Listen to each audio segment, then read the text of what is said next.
รีวิวโปรแกรมเข้าพักภูต้นน้ำ2 วัน 1 คืนมาดูกันค่ะในราคา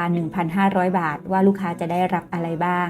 สิ่งแรกนะคะลูกค้าจะได้รับที่พัก1 คืนค่ะที่พักของทางภูต้นน้ำส่วนใหญ่จะเป็นห้องรวมแต่หากลูกค้าอยากรู้ว่าวันที่ลูกค้าเข้าพักลูกค้าจะได้ห้องพักแบบไหนแนะนำให้ทักมาสอบถามแอดมินจะส่งรูปและก็ผังห้องพักให้ลูกค้าค่ะ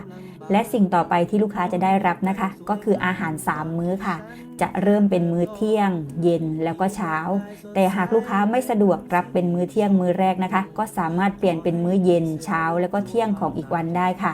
และเราก็จะมีกิจกรรมล่องแก่งให้1 รอบแต่สำหรับท่านนะคะที่ไม่อยากจะล่องแก่งแค่อยากจะมาชมบรรยากาศอยากจะมาชิลๆเราก็จะมีส่วนลดให้อีก200 บาทต่อท่านนะคะและนี่ก็คือโปรแกรมการเข้าพักภูต้นน้ำ2 วัน 1 คืนค่ะ